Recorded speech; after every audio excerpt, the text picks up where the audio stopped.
الذي جعل لكم الأرض فراشا والسماء بناء.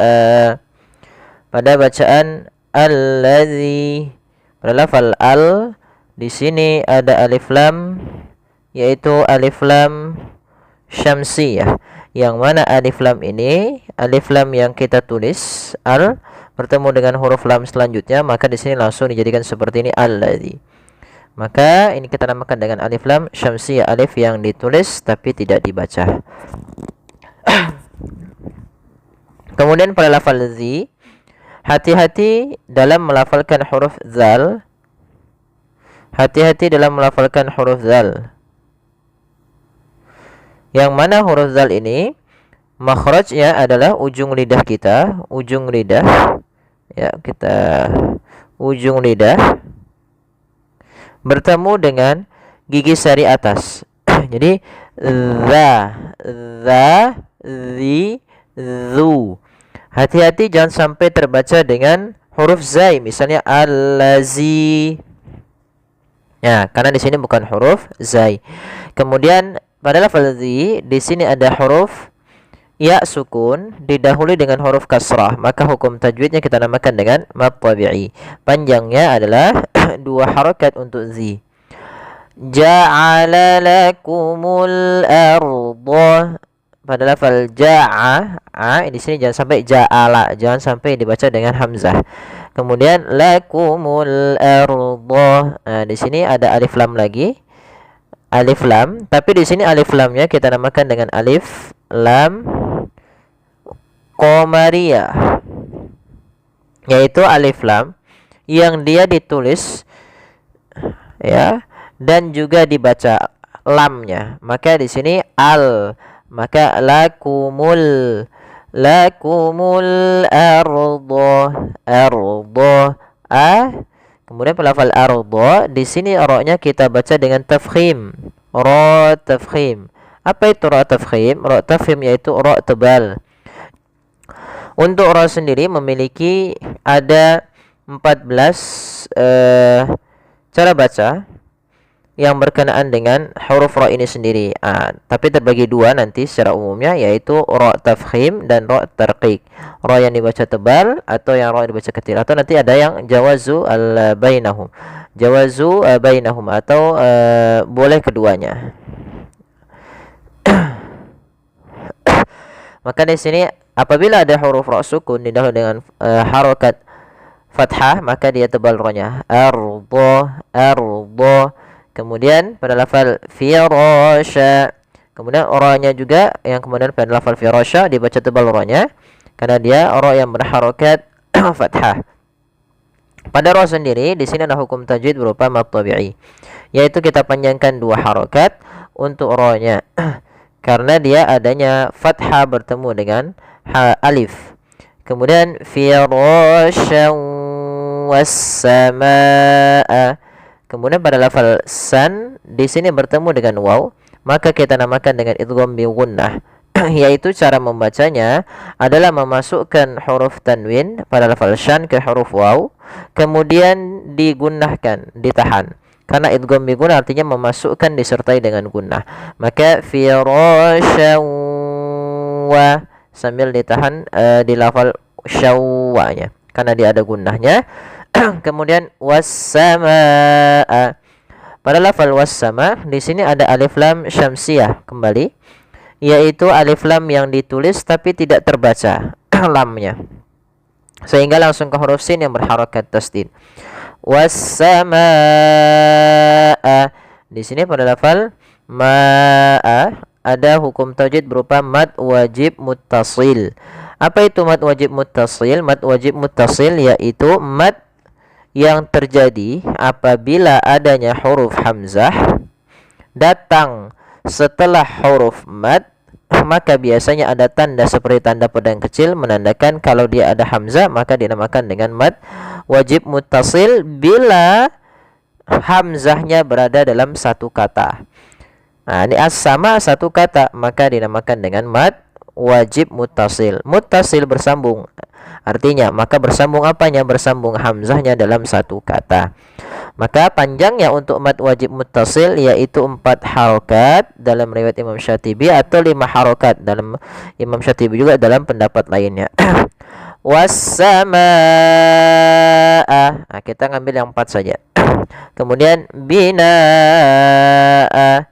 Ini bina, awalnya binaan karena kita waqaf menjadi binaa. Nah, di sini terjadi juga hukum mad iwad. Itu fathatain di akhir bacaan. Yaitu kemudian di sini binaa sama, yaitu hukum tajwidnya yaitu mad wajib muttasil sebagaimana yang sebelumnya pada lafal as-sama. Maka cara membacanya pun sama sebagaimana kata as-sama. Kemudian binaa wa anzala. Kemudian pada lafal binaa wa di sini ada fathatain bertemu dengan huruf waw, maka kita namakan dengan bacaan idgham bi gunnah. Kembali lagi idgham bi gunnah yaitu idgham memasukkan bi gunnah disertai dengan gunnah. Apa yang dimasukkan yaitu suara tanwin atau suara nun matinya kepada huruf setelahnya. Kalau di sini huruf setelahnya adalah huruf waw, maka tanwinnya kita masukkan kepada huruf waw kemudian ditahan gunnahnya. Binaa wa anzala. Ya, kita coba baca sampai rizqal lakum. Wa anzala minas samaa'i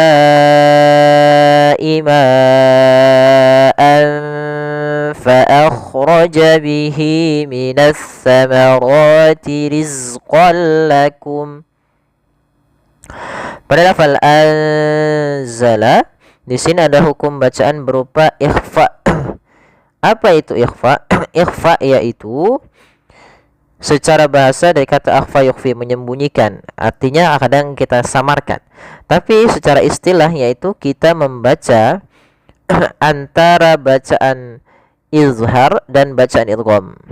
Di sini ada hukum tajwid berupa nun sukun atau tanwin. Yaitu di sini kita mendapati ada nun yang berharokat sukun atau yang tidak dikasih harokat bertemu setelahnya huruf zai, yang mana zai termasuk salah satu huruf ikhfa.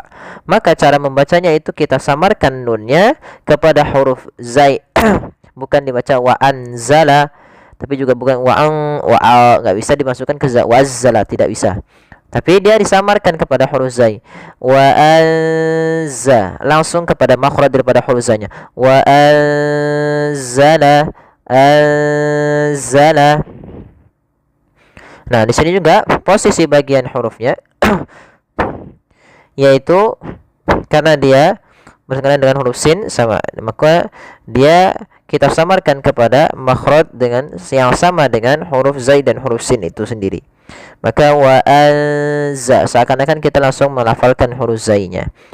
Kemudian langkah selanjutnya adalah ditahan gunnahnya sepanjang 2 harakat. Wa anzala minas samai. Kemudian pada lafal as-sama di sini kembali lagi ada alif lam, yaitu alif lam syamsiyah, yaitu alif lam yang ditulis tapi tidak dibaca. Kemudian as-samai, sama seperti as-sama yang di awal. Ini juga kita namakan dengan hukum tajwid berupa mad wajib muttasil.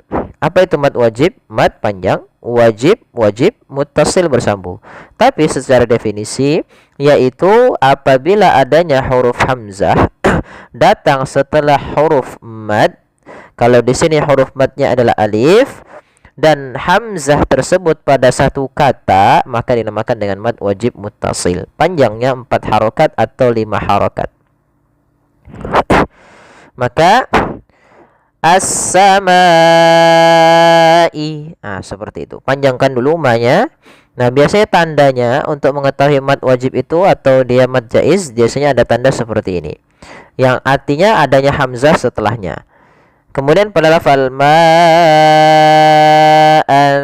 fa akhraja, sama, yaitu mad wajib muttasil, adanya hamzah datang setelah huruf mad, panjangnya 4 harokat. Kemudian anfa, ada bacaan ikhfa, yaitu adanya huruf tanwin bertemu dengan salah satu huruf ikhfa, yaitu huruf fa. Maka cara membacanya, samarkan tanwinnya kepada huruf fa. Alfa, makhraj daripada fa adalah gigi atas menempel dengan bibir bawah. Ma'an fa akhraja.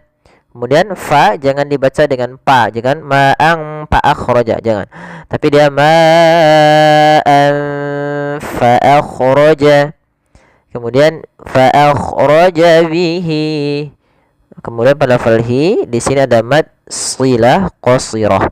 Apa itu mad silah qasirah? Mad silah qasirah itu mad yang biasanya berkenaan dengan ha dhamir atau silatu ha dhamir, yaitu memanjangkan silah ha dhamir, memanjangkan huruf ha yang dia ha dhamir, menunjukkan kembali kepada dhamir, kata ganti orang yang dia atau ya kata ganti orang. Nah, maka dia kembali kepada huruf ha-nya. Kita lihat di sini hanya kasrah bertemu dengan ada tanda seperti ini. Ini kita namakan dengan ya. Maka untuk panjang mad silah qasirah yaitu 2 harakat sebagaimana mad tabi'i.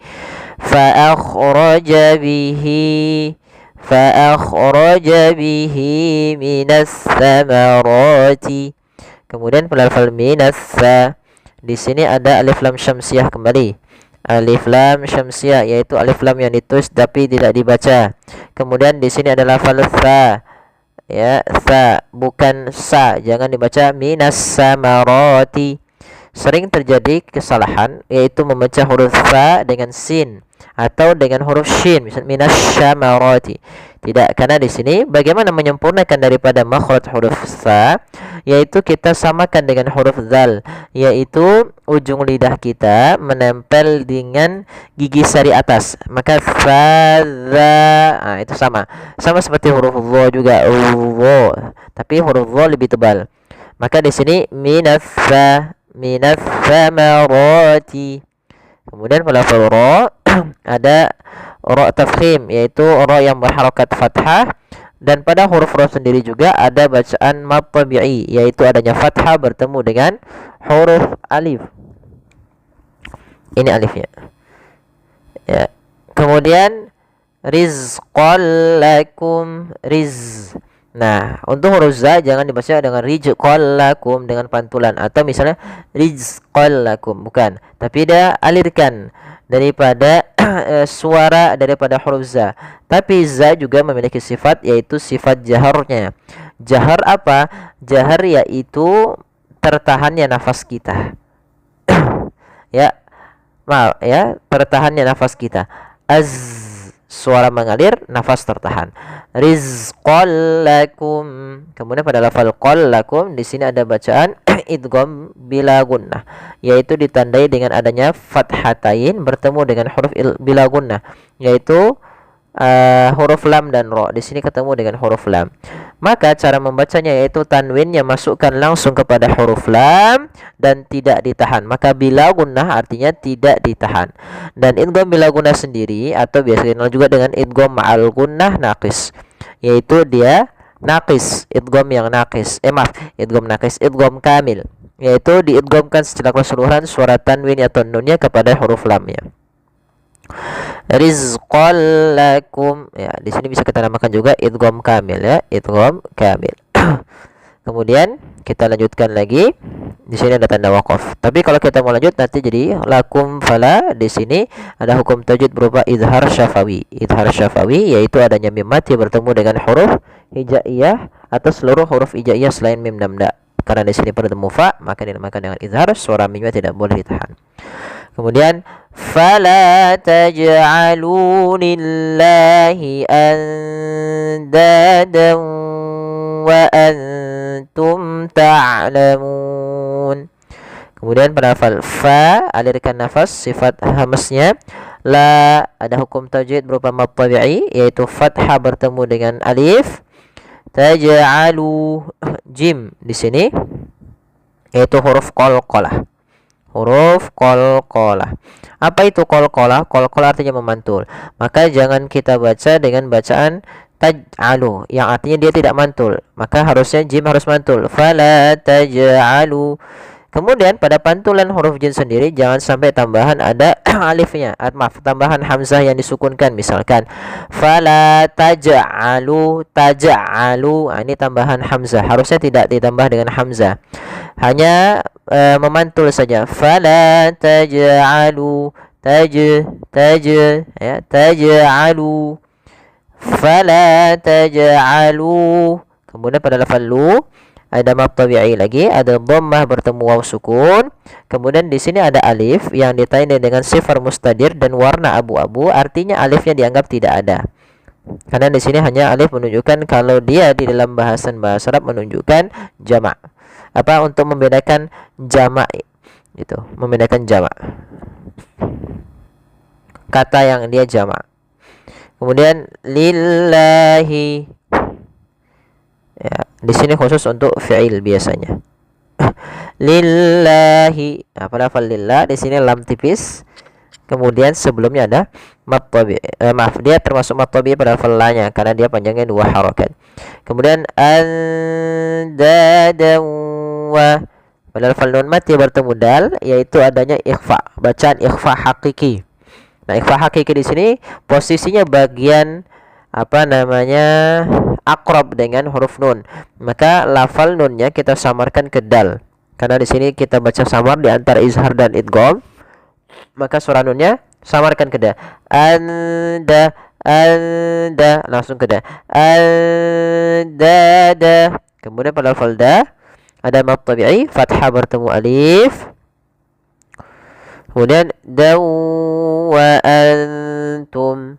Lafal dawa di sini kembali lagi ada bacaan idgham bi gunnah, yaitu ditandai dengan fathatain bertemu dengan huruf waw. Maka cara membacanya masukkan fathatainnya ke huruf waw dan ditahan. Andada wa antum. Kemudian lafal antum ada bacaan yaitu ikhfa kembali, yaitu adanya nun sukun bertemu dengan huruf ikhfa yaitu huruf ta. Cara membacanya yaitu kita samarkan ke ta dan ta hurufnya tipis, jangan antum, tapi dia wa antum. Kemudian lafal tum ta di sini ada mim mat yang bertemu ta, yaitu bacaan idhar syafawi. Suara mimnya harus jelas, tidak boleh ditahan. Misalkan dibaca dengan gunnah, misalnya wa antum ta'lamun, tidak, karena dia bukan huruf yang harus ditahan. Kemudian ta'lamun, pada lafal mun di sini ada bacaan mad arid disukun. Apa itu mad arid disukun? Mad arid disukun adalah mad yang disebabkan karena adanya sukun arid. Misalkan antum, mim di sini ini sukun asli. Ain misalnya ta'lamun, ain ini sukun asli, sedangkan nun di akhir bacaan ini itu dia pada dasarnya ta'lamuna. Karena waqaf maka dia menjadi sukun arid, sukun yang disebabkan karena waqaf. Dan sebelum huruf nun yang diwaqafkan ada huruf mad, maka inilah kita namakan dengan mad arid disukun, mad yang disebabkan karena adanya sukun arid dan sebelumnya ada huruf mad. Panjangnya berapa harokat? Untuk mad arid sukun panjangnya boleh 2, boleh 4, dan boleh pula 6 harokat. Maka wa antum ta'lamun 2 harokat, ta'lamun 4 harokat, ta'lamun 6 harokat. Baik, kita coba baca keseluruhan dari awal ayat sampai akhir. الذي جعل لكم الأرض فراشا والسماء بناء وأنزل من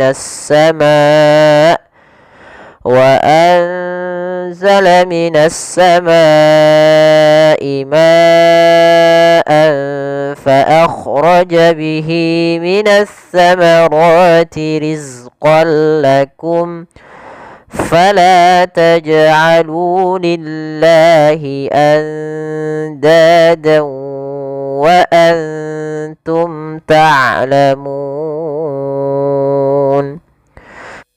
وإن كنتم في ريب مما نزلنا على عبدنا فأتوا بسورة من مثله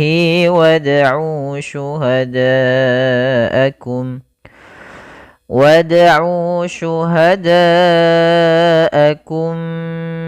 min dunillahi in kuntum sadiqin. Pada lafal wa inku.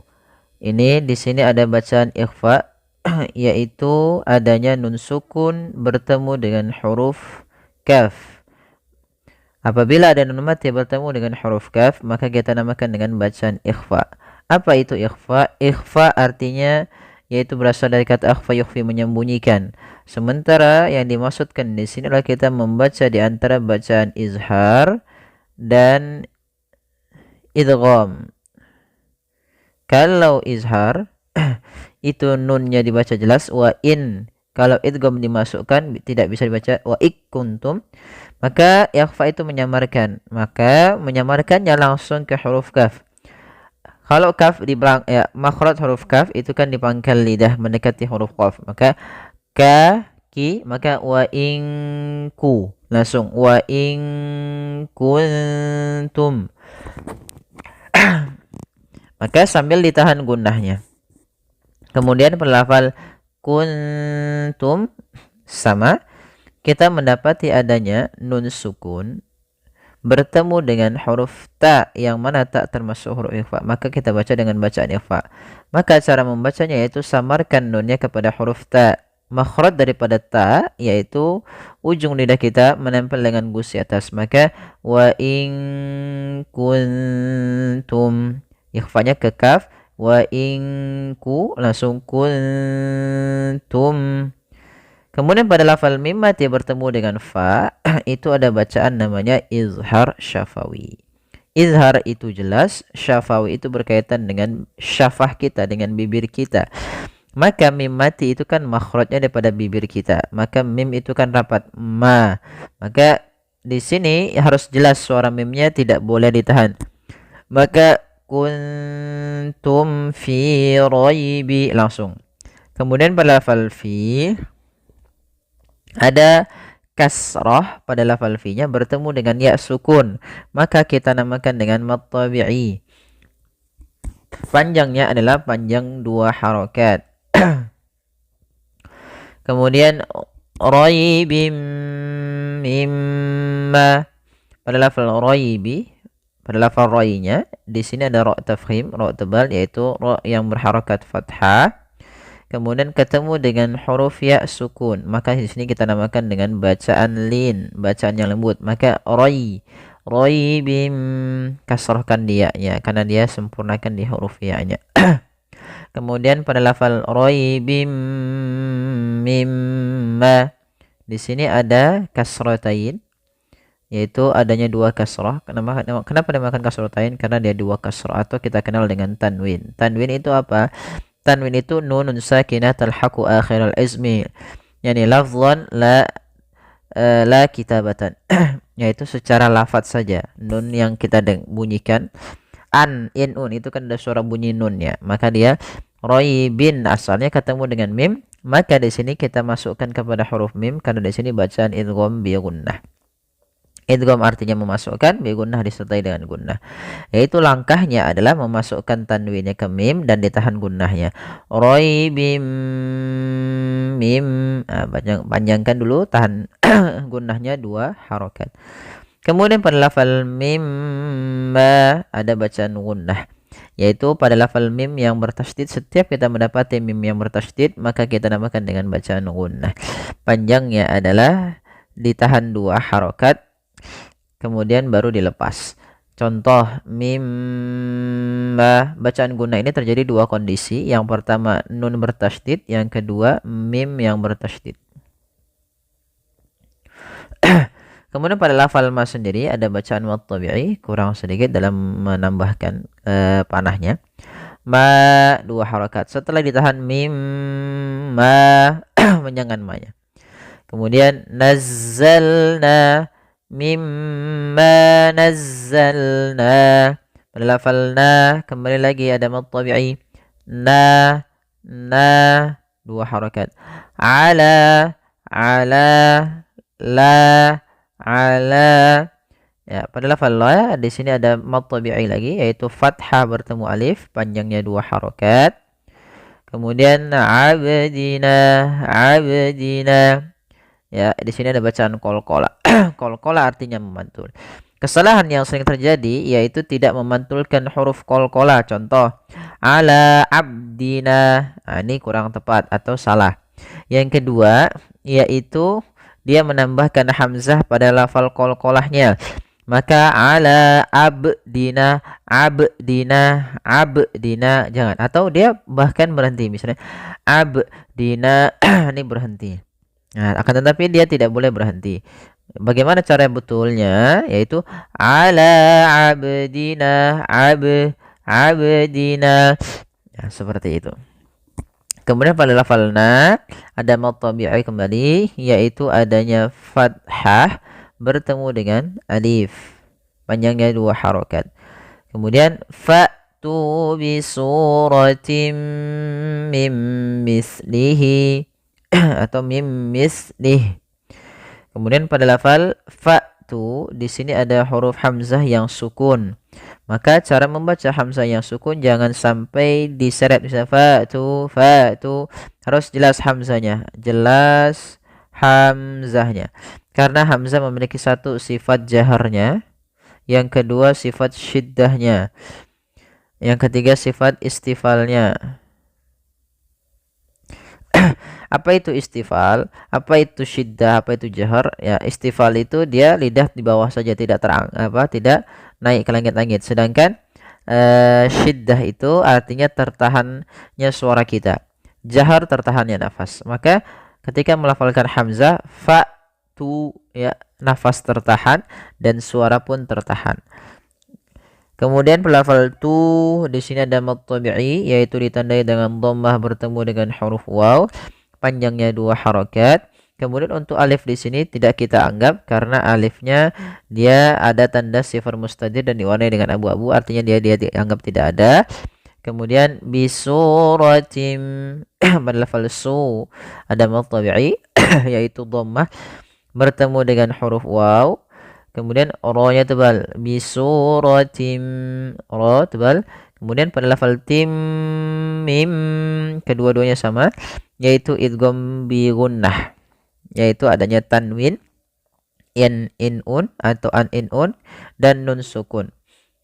Apabila ada nun mati atau tanwin, ini nun mati atau nun sukun, ketemu dengan huruf mim, ya, waw, mim, nun, ya, waw, mim, nun disingkat dengan yanmu, ya, nun, mim, waw, maka dia langsung dimasukkan karena kita nak hukumnya dengan hukum idgham bi gunnah. Idgham bi gunnah artinya masukkan tanwin dan nunnya kepada huruf setelahnya. Maka kalau di sini kita masukkan ke huruf mim dan ditahan gunnahnya 2 harokat. Bisuratim mim mislih harus sama. Panjangnya tim, ditahannya mim, kedua-duanya sama. Kemudian pada lafal sa hati-hati jangan sampai terbaca dengan huruf sin. Kemudian di sini hurufnya adalah huruf sa, ujung lidah kita menempel dengan gigi seri atas. Lihi. Kemudian pada lafal hi di sini ada bacaan mad silah qasirah, yaitu adanya hak dhamir yang dipanjangkan. Nah, di sini ada tanda seperti ini menandakan dia panjang atau berbentuk seperti huruf ya, dia 2 harokat. Maka mad silah qasirah kita panjangkan sepanjang 2 harokat. Kemudian wada'u syuhada'akum. Sama pada lafal wada'u di sini ada alifnya, alifnya dianggap tidak ada. Langsung ke huruf qalqalah berupa huruf dal. Kesalahan yang terjadi dalam membaca qalqalah ada tidak memantulkannya. Yang kedua adalah menambahkan hamzah atau dia berhenti. Contoh wad'u syuhada itu tidak memantulkan. Kemudian yang kedua menambahkan hamzah wada'u, misalkan begitu, wad'u, ini yang menambahkan. Ya, atau misalnya putus wad'u, ini putus. Harusnya tidak boleh putus. Wad'u, langsung saja wad'u. Kemudian pada lafal la'u di sini ada mad tabi'i, panjangnya 2 harokat. Yaitu ditandai dengan adanya dhammah bertemu dengan huruf waw sukun. Kemudian alifnya dianggap tidak ada. Syuhada'akum pada lafal da ada bacaan mad wajib muttasil. Apa itu mad wajib muttasil? Mad wajib muttasil adalah kita urai satu persatu. Wajib artinya wajib, muttasil artinya bersambung. Apa yang bersambung? Yaitu hamzah. Mad wajib muttasil atau mad jazm munfasil itu biasanya disebabkan karenanya adanya hamzah yang datang setelah huruf mad. Maka mad wajib muttasil apabila ada huruf hamzah datang setelah huruf mad, di sini huruf madnya berupa alif, ditandai dengan tanda seperti pedang kecil seperti ini. Nah, itu hamzahnya datang setelah huruf mad, maka huruf yang sebelumnya atau bacaan sebelumnya harus kita panjangkan 4 harokat atau 5 harokat. Dan ketika hamzahnya kita lihat apakah hamzahnya dalam satu kata atau lain kata. Bila hamzahnya dalam satu kata, maka dinamakan dengan mad wajib muttasil. Maka cara membacanya panjangkan 4 harokat. Syuhada'akum min dunillah. Kemudian mim mati bertemu dengan mim. Ini merupakan bacaan idgham mimi, yaitu mimnya dimasukkan kepada mim yang kedua dan ditahan. Syuhada'akum min dunillah, min dunillah.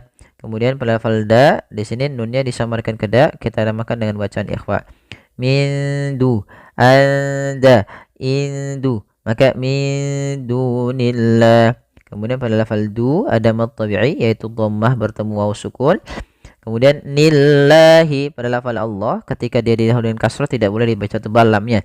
Tidak boleh min dunillah, tidak. Tapi min dunillah Allah. Kemudian pada lafal Allahnya 2 harakat yaitu dinamakan dengan mad tabi'i pula. Kemudian in kuntum shadiqin. Ada lagi ikhfa pada lafal nun sukun bertemu dengan kaf sebagaimana di awal, yaitu ada nun mati bertemu kaf, samarkan ke kaf. Kuntum. Ada ikhfa lagi atau nun sukun bertemu ta seperti awal, bentuknya sama persis. Kemudian pada lafal mim mati bertemu shad, yaitu ada bacaan idhar syafawi. Harus dibaca dengan jelas suara mimnya. Kemudian shadiqin pada lafal shad, di sini ada bacaan mad tabi'i yaitu adanya fathah bertemu dengan alif. Maka cara membacanya yaitu panjangkan dulu huruf shadnya 2 harakat. Kemudian pada lafal shadiqin ada bacaan mad arid disukun. Mad yang disebabkan karena adanya sukun arid pada akhir bacaan kita, sebelumnya ada huruf mad. Sukun aridnya mana? Pada lafal nun. Nunnya kita matikan menjadi sukun yang arid, bukan sukun asli. Kemudian sebelum huruf nun ada huruf ya. Nah, maka pada lafal qi itu kita boleh memanjangkan 2 harokat atau 4 harokat atau 6 harokat. Shadiqin 2 harokat, shadiqin. Panjangkan dulu baru matikan nun. Ya, shadiqin atau 6 harakat shadiqin. Nah, seperti itu. Kita ulangi. Wa in kuntum fi raibim mimma nazzalna ala 'abdina fa'tu bi suratin min mithlihi wad'u syuhada'akum